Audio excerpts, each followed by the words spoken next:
l'étude que nous avons commencée il y a déjà quelques semaines et qui porte sur le 13e chapitre de l'évangile de Matthieu. Nous avons dans ce chapitre les paraboles du royaume. Jésus explique à ses disciples quelle doit être l'évolution de ce qui est appelé ici le royaume, mais que nous avons identifié avec la chrétienté. Nous avons vu tout d'abord que pour faire partie du royaume de Dieu, du véritable royaume de Dieu, de l'Église, il faut recevoir la parole de Dieu comme la bonne terre reçoit la semence. Ceci nous est dit dans la parabole du semeur. Et puis, nous avons vu que Jésus avertit ses disciples qu'il va y avoir un mélange dans le royaume. Et c'est ainsi qu'il y aura d'un côté les fils du royaume, ce sont ceux qui ont accepté la parole de Dieu, qui ont été transformés par elle, et de l'autre côté les fils du malin, c'est-à-dire ceux qui sont animés par l'esprit de Satan. Et les deux sont mélangés, et la Bible, le Seigneur nous parle d'un champ dans lequel il y a le blé et l'ivraie. Et Jésus a averti, le tri n'aura lieu qu'à la fin du temps, d'un temps qui est fixé. Et c'est ainsi que, extérieurement, le royaume de Dieu va prendre un aspect qui ne correspond pas du tout à ce qu'était la pensée de Dieu à son sujet. C'est-à-dire, ce sera comme cette petite plante de sénévé qui devient un arbre. Alors, cette petite plante n'était pas destinée à être un arbre. Ou encore, c'est comme ce levain qui est mélangé à la farine, à la pâte. Et le levain fait lever toute la pâte. Nous avons vu que ce levain, c'est un enseignement non conforme aux Écritures qui a pénétré dans l'Église et qui a corrompu l'Église, enfin ce qu'on appelle l'Église dans le monde. Et ce soir, nous allons nous pencher sur la fin de ce chapitre et nous avons devant nous 3 paraboles. La parabole du trésor caché, la parabole de la perle de grand prix et celle du filet. Prenons la première, Matthieu 13, verset 44. Le royaume des cieux est encore semblable à un trésor caché dans un champ. L'homme qui l'a trouvé le cache, et dans sa joie, il va vendre tout ce qu'il a et achète ce champ. Nous avons vu que les paraboles sont parfois difficiles à comprendre. La première parabole n'était pas difficile puisque Jésus nous donne l'explication. La deuxième non plus puisque Jésus en a aussi donné l'explication. Mais là, nous avons une parabole où il n'y a pas d'explication. Alors, évidemment, quand il n'y a pas d'explication, on peut avoir plusieurs explications. On peut avoir plusieurs interprétations. Et cette parabole du trésor caché est couramment interprétée comme suit. Le trésor, c'est le Seigneur Jésus, ou l'Évangile. L'homme qui le trouve, c'est tout simplement un pécheur, un homme qui rencontre Jésus-Christ, et ainsi est sauvé. Évidemment, cette interprétation souligne une vérité très importante dans la vie chrétienne, c'est que Jésus-Christ devient pour celui qui le rencontre le grand trésor que rien ne peut remplacer et pour lequel il faut être prêt à tout donner. Mais cette interprétation se heurte quand même à certaines difficultés d'ordre doctrinal. En effet,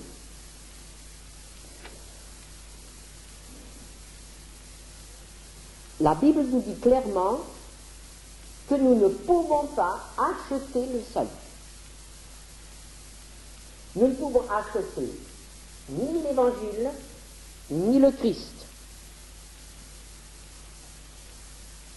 La Bible nous dit aussi clairement que l'homme naturel, l'homme pécheur, n'a pas de trésor, n'a pas de bien à vendre ou à échanger avec l'Évangile. Le salut est gratuit et tout ce que l'homme peut apporter est souillé, nous dit la Bible. Je ne peux rien faire pour acheter, pour acquérir le salut de mon âme. Tous les trésors de ce monde ne suffiraient pas à racheter mon âme. Et d'autre part, lorsque quelqu'un a trouvé le Seigneur Jésus-Christ, est-ce qu'il le cache? Et non. Celui qui a trouvé le salut ne doit pas cacher le salut, comme cet homme a caché le trésor. Mais au contraire, nous devons le proclamer. Donc, nous ne pouvons pas accepter cette interprétation qui est couramment admise. Mais alors, quelle est l'autre interprétation qui pourrait nous éclairer, pourrait nous aider dans cette parabole? Eh bien, dans une règle élémentaire de l'étude de la Bible, c'est de toujours voir le contexte, c'est-à-dire ce qui vient avant et ce qui vient après.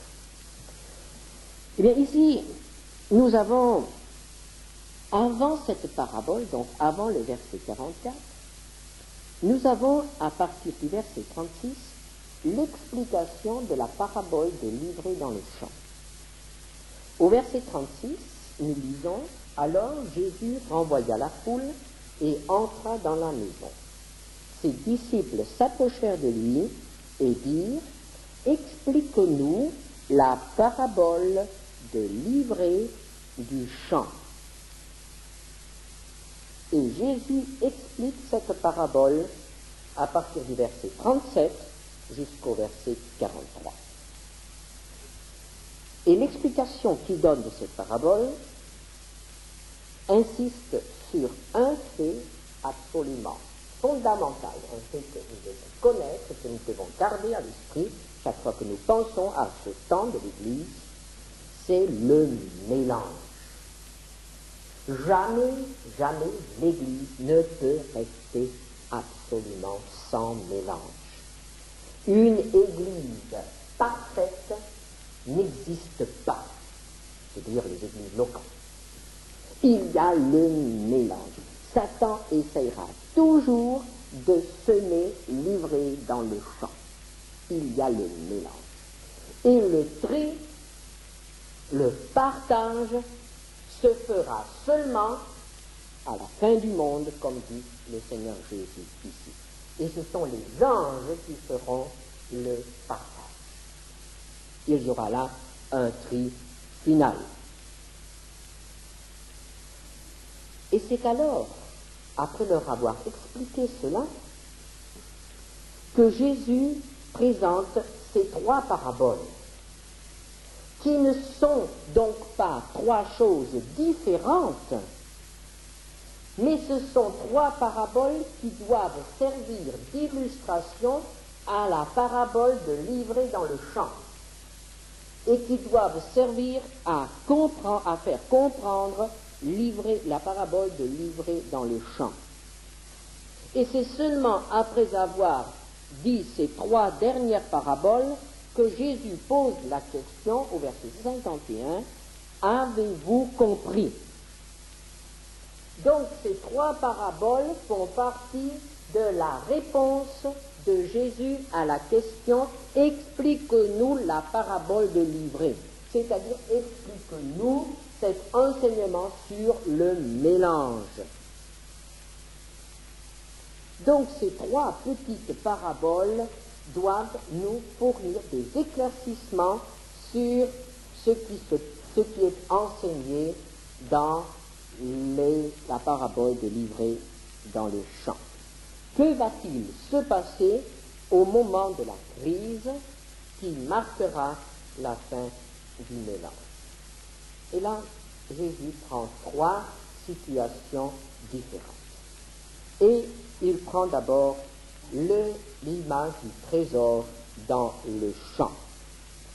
Et rappelons-nous, au verset 38, le champ, c'est le monde. Le champ, c'est le monde. Et quel est ce bien précieux aux yeux de Dieu dans le monde? Quel est ce bien précieux? Eh bien, toute la Bible nous dit quel est ce trésor. Toute la Bible nous dit que c'est Israël. Israël est le trésor de Dieu dans le monde. Un trésor qui, pendant cette longue période qui nous concerne ici, cette période qui court de Jésus jusqu'à la fin, pendant toute cette période, Israël est caché. Israël n'est plus considéré comme le trésor de Dieu. On a oublié qu'Israël est le trésor de Dieu. Israël est caché dans le monde. Et ce n'est qu'à la fin que ce trésor caché va être redécouvert, va être manifesté à nouveau. C'est comme si Dieu s'était souvenu de son peuple et des promesses qu'il avait faites à son peuple il y a des siècles. Et voici maintenant, il découvre ce trésor et il va le manifester. Et après l'avoir manifesté pendant un certain temps, il va le cacher pendant une très courte période, tout à nouveau. Le prophète Ésaïe, va, mon peuple, entre dans la chambre jusqu'à ce que la colère soit passée. Et nous avons là la grande tribulation, où Dieu va cacher son trésor, où Dieu va mettre son trésor à l'abri de la convoitise, où Dieu va le préserver pour, lorsque cette crise sera terminée, pour le manifester de nouveau en plein jour, aux yeux du monde. Le trésor qui est caché dans les champs.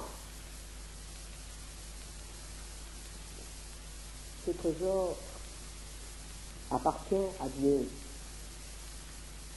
mais il a été volé, et c'est pourquoi il doit le racheter. Israël, je t'appelle par ton nom, je te rachète.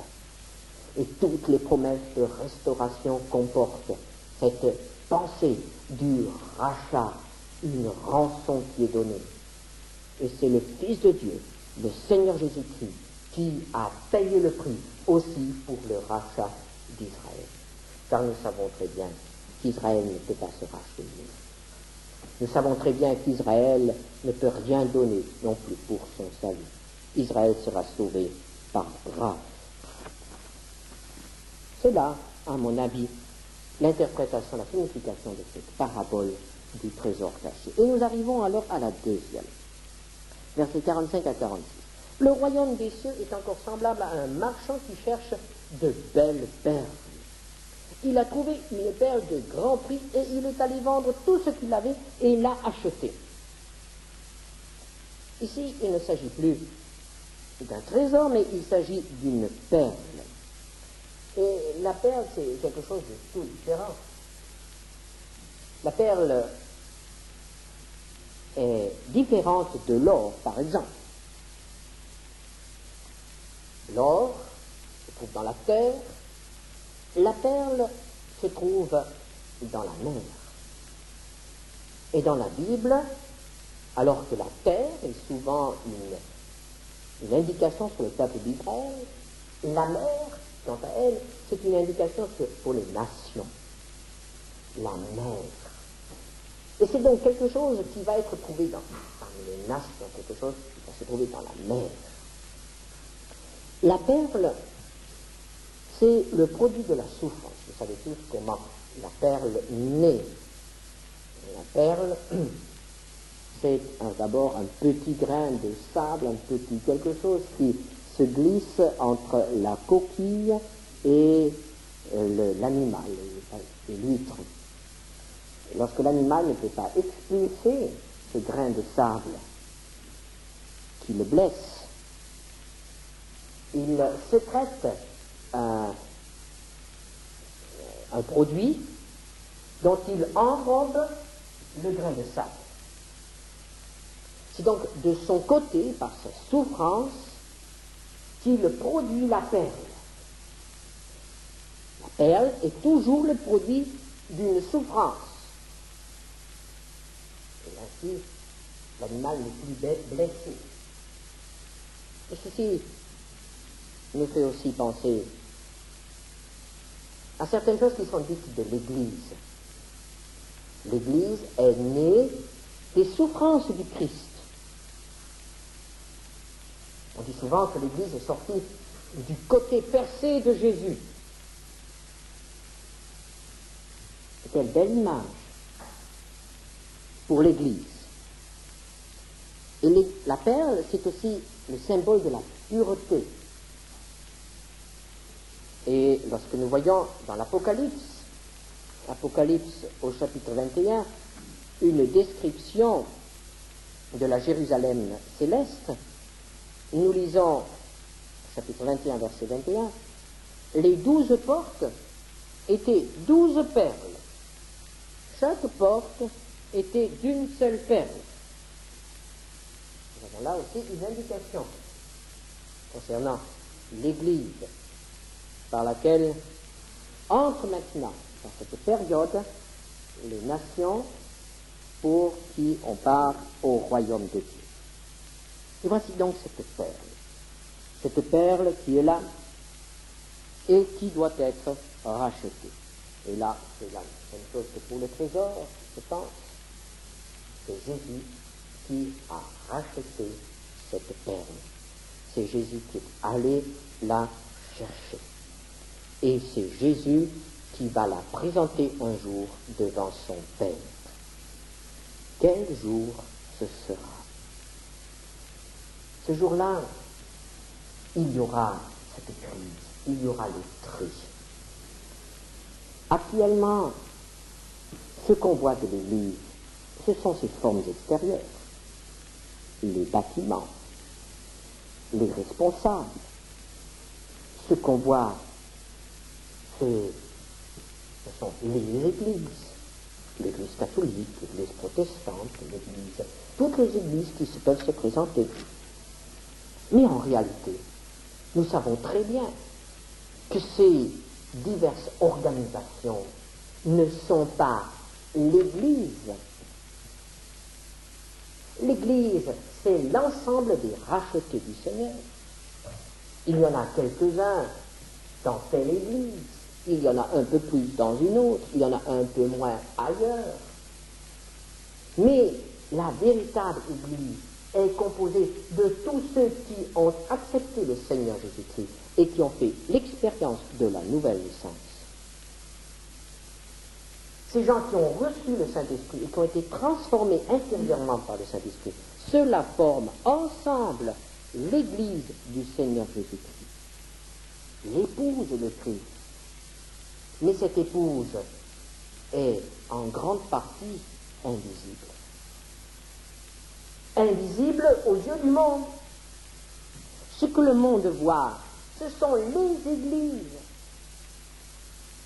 Ce que le monde voit, c'est la coquille. Mais ce n'est pas la perle. Mais qu'est-ce qu'il y a de la valeur? Ce n'est pas la coquille, malgré son nacre, malgré sa beauté. Ce qu'il y a de la valeur, c'est la perle. Et je suis certain que si vous aviez à choisir, eh bien, sans hésiter, vous jetteriez la coquille et vous garderiez la perle. Mais c'est ce qui va se passer dans les derniers jours. C'est ce qui va se passer lorsque le Seigneur Jésus viendra. La coquille sera écrasée, la coquille sera laissée en débris sur la terre, et le Fils prendra sa perle. La perle de grand prix. Il prendra son épouse et il la présentera au Père. Éphésiens 5, verset 27. Afin de faire paraître devant lui cette Église glorieuse, sans tache, ni ride, ni rien de semblable, mais sainte et irrépréhensible.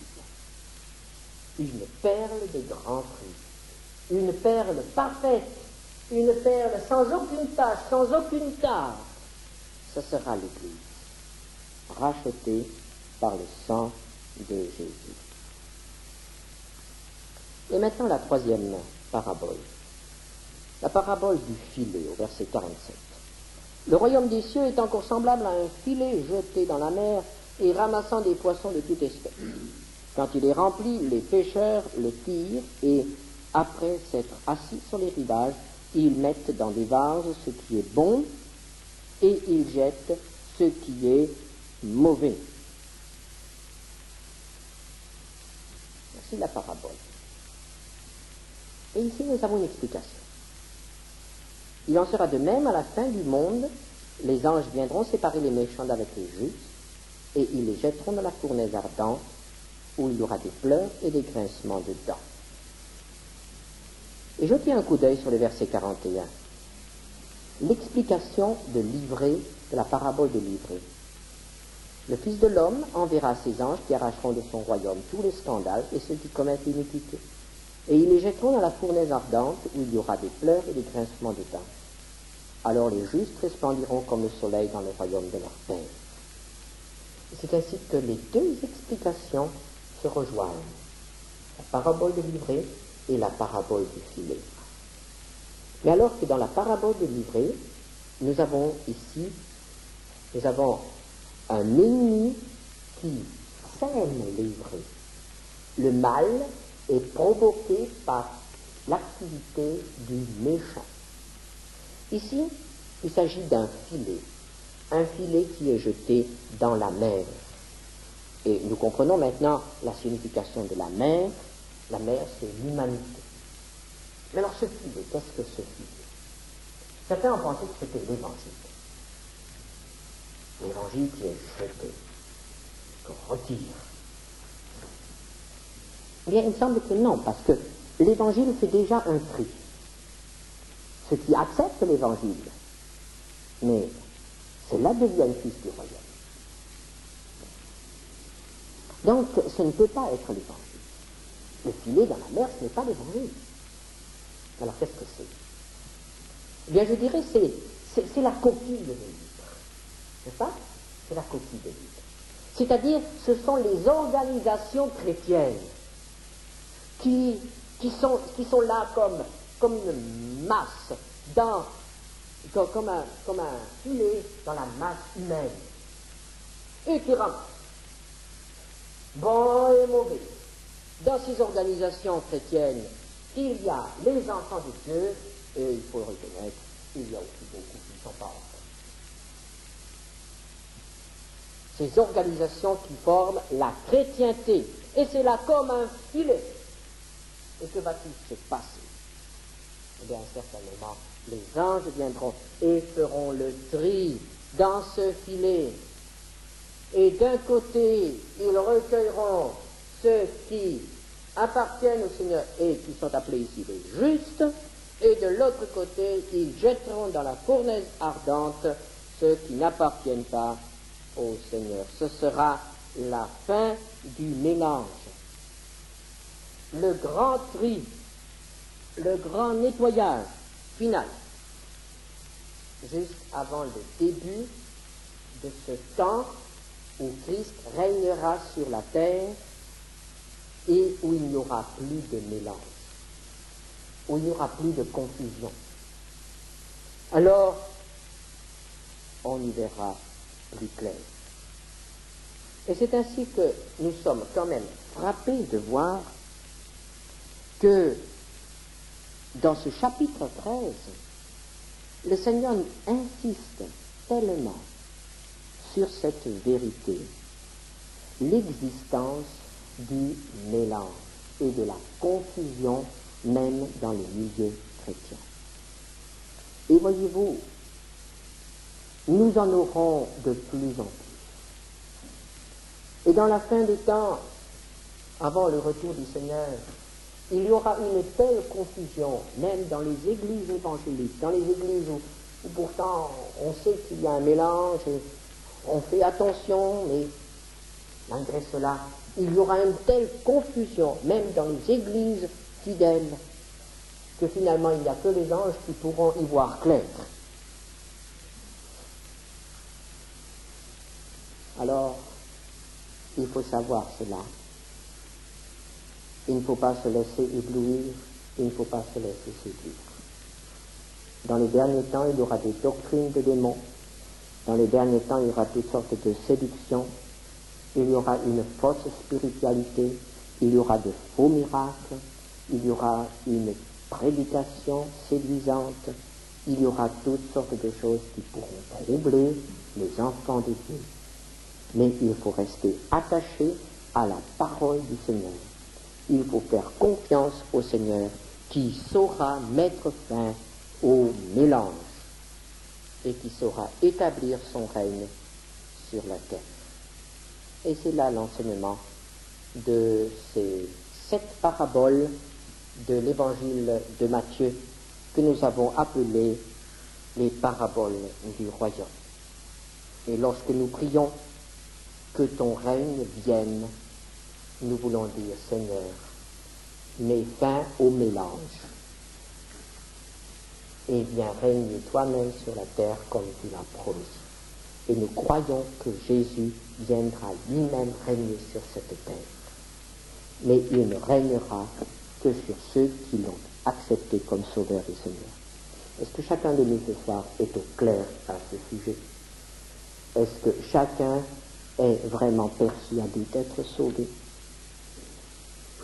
Est-ce que vous êtes certain d'avoir accepté Jésus comme sauveur et Seigneur, d'avoir le pardon de vos péchés et d'être devenu fils du royaume? S'il y a un doute en vous, demandez à Dieu de vous montrer ce qui vous empêche encore. Mais ne restez pas dans cette incertitude. Le filet peut être retiré d'un instant à l'autre et il sera trop tard. L'écaille peut être, la coquille peut être brisée d'un instant à l'autre. Et si vous êtes encore dans la coquille et que vous n'êtes pas dans la perle, ça sera trop tard. Est-ce que vous êtes certain d'être du bon côté?